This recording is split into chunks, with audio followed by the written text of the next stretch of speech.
There are so many approaches are there to determine the deflection in a beam. In this video we learn how to determine the deflection in a beam by very important method, that is strain energy method. So without wasting any time, let's begin the video.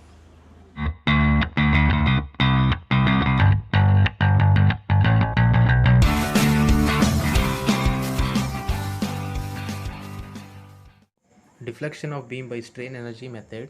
This method is also called as the real work method, since work done by the actual loads are considered from the law of the conservation of the energy. So we can say that strain energy U is equal to real work done by the loads.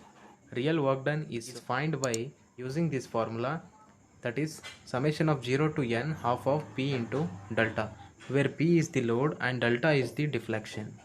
This equation is used to determine the deflection in beams and frames which are subjected to bending stress.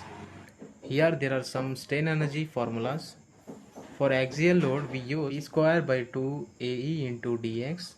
Like that, for bending we use this formula, and for shear stress and for shear force and torque.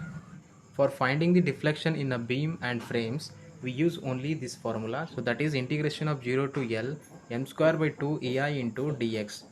Because of that the members are subjected to bending stresses. Now we solve some problems by this strain energy method. Question number 1.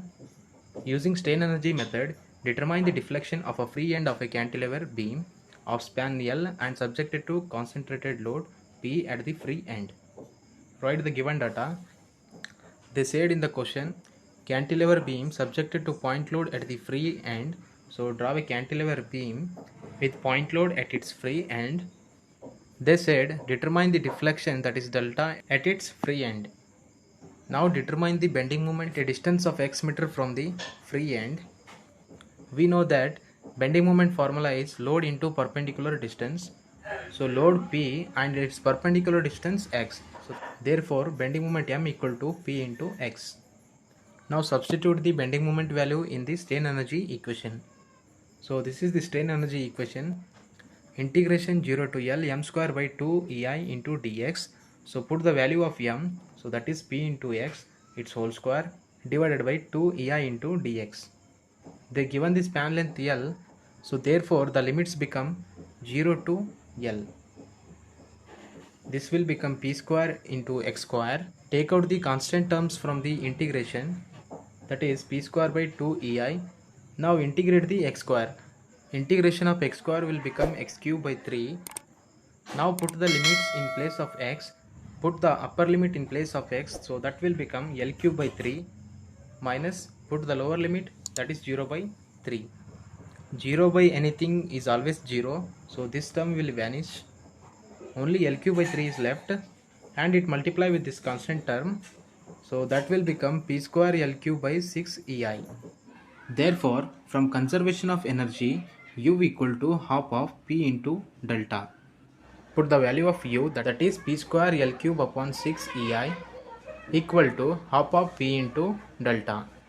1P get cancelled and this will go by 2 1 ja, 2 3 ja. Right hand side only delta is left out. In left hand side PL cube upon 3 EI is left out. Therefore deflection at the free end of a cantilever beam is PL cube upon 3 EI. Now we solve another problem so you can better understand this strain energy method. Question number 2. Determine the deflection under 60 kN load in the beam as shown in below. They given the simply supported beam of a whole span 8 meter. The point load of 60 kN is acting at the midspan, that is 4 meter from each supports, and they also given the different EI value for the portion AC and BC, portion AC having EI and portion BC having 2 EI. When a point load is acting at the midspan of a simply supported beam, then the load is said to be a symmetrical load. For symmetrical load condition, RA and RB both are equal. That is equal to half of the point load. Now put the value of W, that is 60 by 2, then the reaction at both support is equal to 30 kN. Now finding bending moment in portion AC, that is M1. bending moment formula, load into perpendicular distance. Load is Ra and its perpendicular distance x. Now put the value of Ra, that is 30, and that will become the 30x. Similarly find bending moment in portion CB, that is M2 equal to load into perpendicular distance. Load is Rb and perpendicular distance is the x. Here Rb value is also 30 and this also become 30x. Now apply the strain energy equation, that is U equal to U1 plus U2, where U1 and U2 are the strain energy in the portion AC and portion CB. Write separate equation for both moments.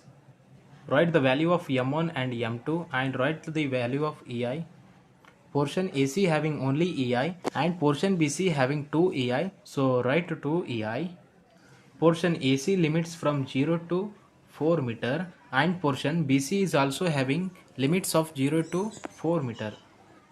Put the limits for both portions, that is 0 to 4 meter. Simplify these two equations and take out the constant terms from the integration. After simplification, the equation looks like this. And integrate the x square, that will become the x cube upon 3 and put the limits 0 to 4. And here 900 upon 4 EI, that will become 225 upon EI, and integrate the x square, that will become x cube upon 3, and here also put the limits from 0 to 4. Now put the upper limit and lower limit in the place of x. While putting 4 in place of x, that will become 64.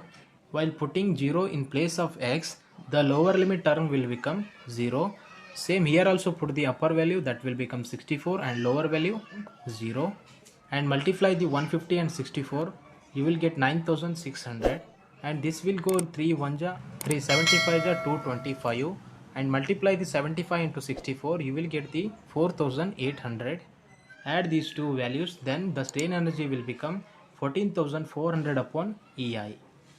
Therefore, from conservation of energy, U equal to half of P into delta. Put the value of U, that is 14,400 upon EI, half into P value 60 into delta.